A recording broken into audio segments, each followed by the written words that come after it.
Perkenalkan, nama saya Taufikur Rahman. Saya dari kelas Data Learning 2 akan mempresentasikan tugas UAS saya tentang retail store sales. Di sini ada detail dataset yang saya gunakan. Di sini dataset yang saya gunakan adalah dataset penjualan yang mencakup detail transaksi dari perusahaan retail. Data yang ada di dalam dataset yang saya gunakan adalah detail transaksi, informasi produk, data keuangan, dan juga data lokasi.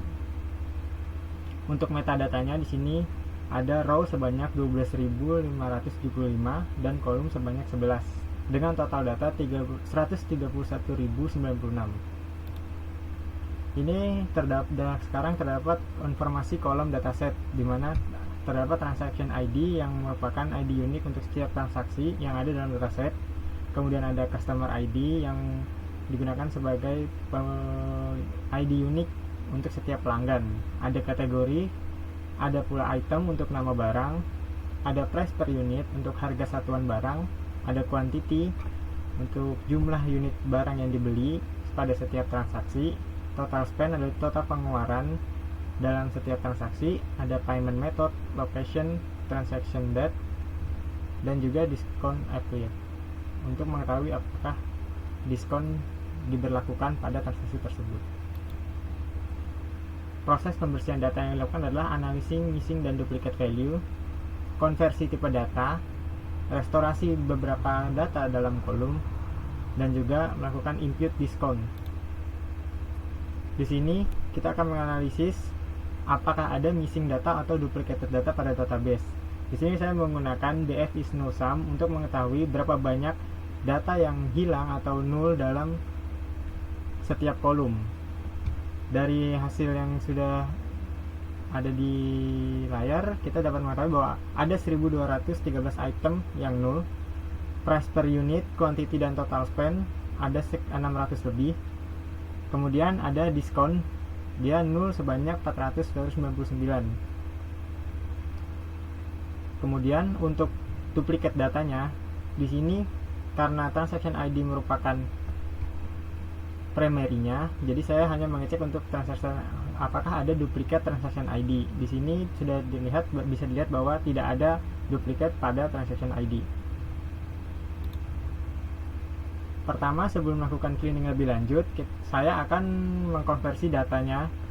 Ini bentuk data frame-nya sebelum dikonversi, dan ini sudah dikonversi. Di sini saya memisahkan numerical value dan juga categorical value serta date time dan juga boolean untuk diskon applied.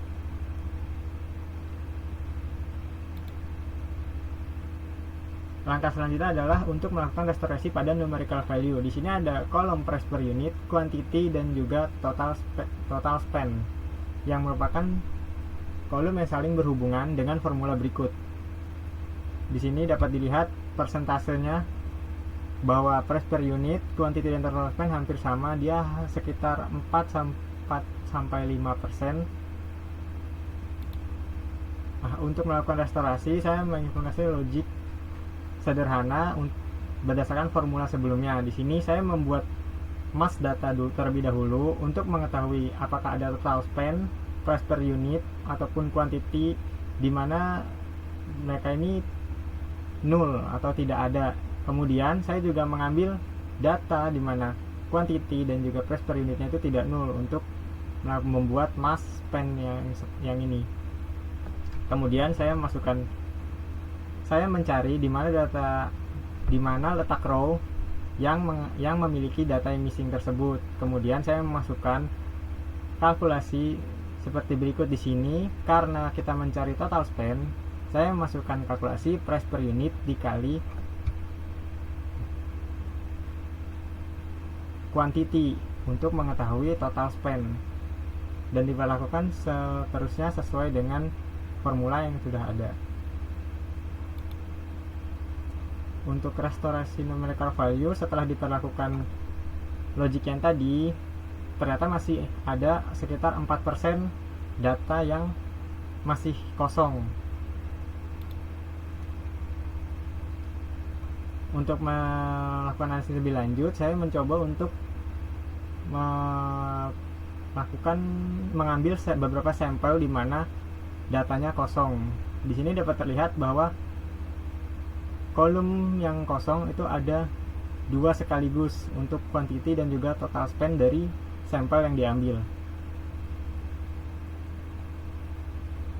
Nah, karena dia ada 2 seperti ini, kita nggak bisa memprediksi apakah bagaimana kita bisa memprediksi hasil yang kosong ini. Jadi saya berpikir untuk melakukan drop pada kolom tersebut.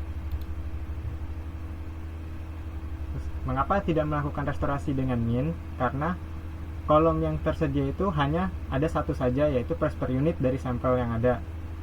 Untuk di sini kolom item juga terlihat kosong, jadi kita tidak bisa melakukan deduksi apakah harganya merupakan harga yang tepat untuk sebuah item tertentu. Dan jika melakukan dengan min, ada kemungkinan datanya akan menjadi bias. Kemudian selanjutnya kita akan melakukan restorasi pada kolom item. Di sini saya menggunakan query di mana saya melakukan grouping terhadap item yang kosong, dan juga saya mencari apakah pada setiap item yang kosong tersebut terdapat kombinasi antara price unit, quantity atau total spend yang sama. Di sini dapat dilihat dari hasilnya bahwa tidak ada kombinasi unik sama sekali yang dapat membedakan antara item satu dengan yang item yang lainnya. Kebanyakan mereka memiliki pola-pola yang hampir sama, tapi ukurannya cukup besar ya, untuk 8 sebanyak 200 pola. Jadi saya memilih untuk melakukan drop terhadap row di mana itemnya itu 0.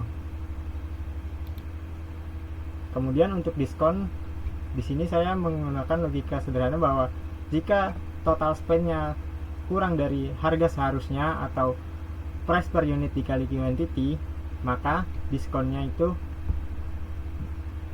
true atau di apply. Ini hasil cleaning datanya.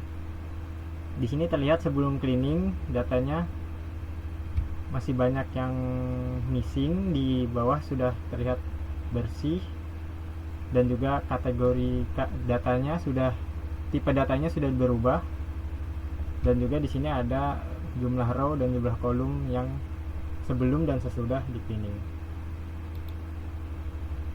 Terima kasih. Sekarang kita akan melihat Streamlit-nya untuk visualisasi data. Sebelumnya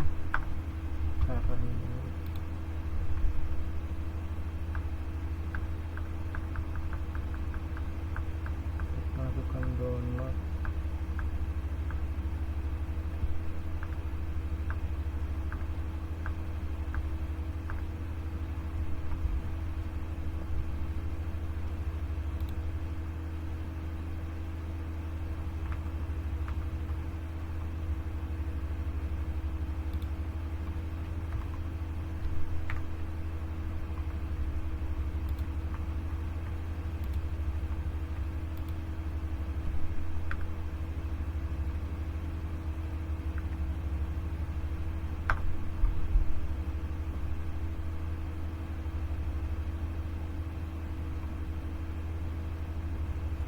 Kita akan upload filenya. Nah, di sini saya memiliki Streamlit Navigation untuk melihat semua data. Di sini kita dapat melihat semua datanya dengan pagination. Kemudian di sini ada summary statistiknya. Dia ada count, mean, ada quartile-nya, ada standard deviation-nya tergantung dari tipe kolomnya. Di sini saya memvisualisasikan total sales over time, di mana kita bisa memilih berdasarkan lokasi maupun online ataupun in store.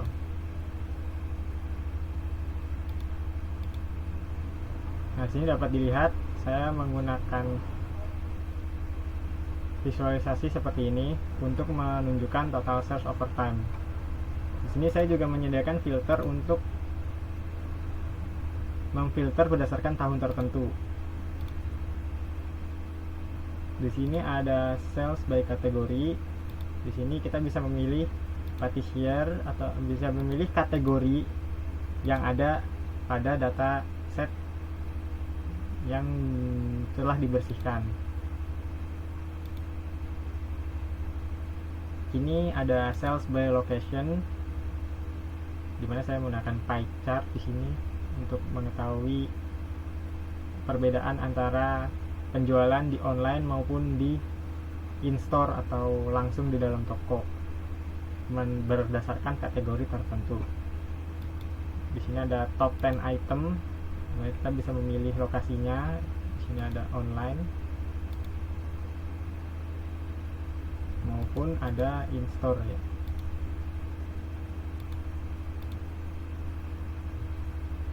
Kemudian saya juga melakukan visualisasi terhadap kategori tren. Di sini juga sama, memiliki filter untuk spesifik tahunnya. Di sini saya juga membuat diskon tren. Ini juga sama seperti sebelumnya, dia punya filter untuk lokasi dan juga tahun yang ingin ditampilkan.